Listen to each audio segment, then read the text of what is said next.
Today, I'm going to be getting into gang stalking, and lots of people try to claim that gang stalking isn't real, that it's impossible, it doesn't happen, that there's no way they can do it.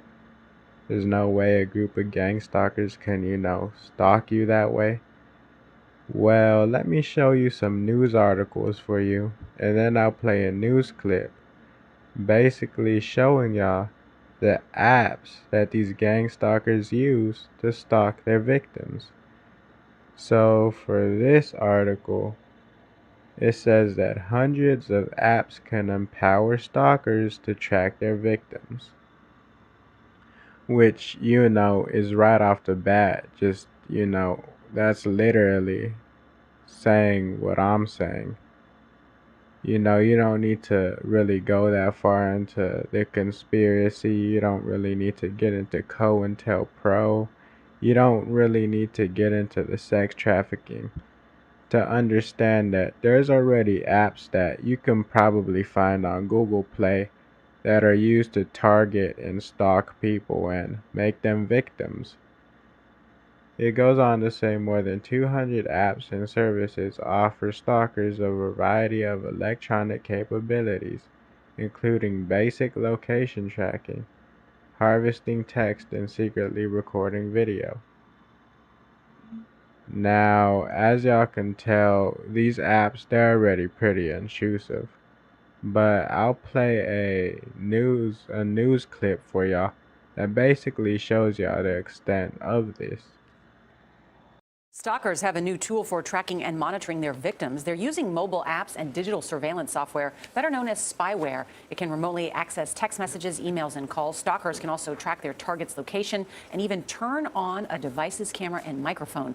CBS News legal analyst Ricky Kleeman is with us. Ricky, good morning. Good morning, Nora. You think about the positive aspects of these devices. You can use the GPS to track where your kids are. You could also track a cheating spouse. But how are these apps now being used in terms of victims of domestic violence? Well, what we've really seen is a morphing here. What we really thought of was the nanny cam or elder care or employers looking for employees who might be engaged in theft. And now this whole morphing has come down to two different aspects. One is what we think of as the GPS function. That is, where is your so-called cheating spouse going to be? Are they where they say they're going to be? But much more significant now is the real danger for victims of domestic violence, because it's not only finding out where they are, it's actually hacking into, through this spyware, to read emails, texts, hear voicemails, actually get into a phone call and eavesdrop. And one of the creepiest parts of it from where I sit is the ability to turn on this microphone and within 15 feet hear what is actually happening. It's treacherous. It is. How do the abusers install this software without any detection?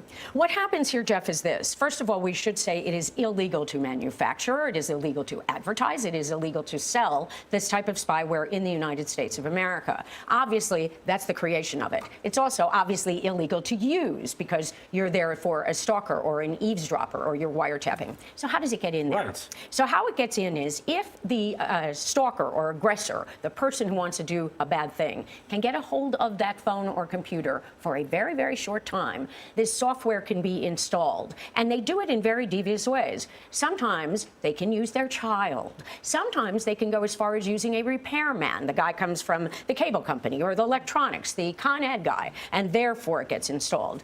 But one of the other things is, of course, people have become expert even at hacking into the computer. So all of these things become fraught with peril. Very interesting. I just wanted to give you this. If you look up the domestic violence hotline in the United States, it says on the top of the first page, that gives you a safety alert to tell primarily women that your computer could be monitored and it is impossible to completely clear.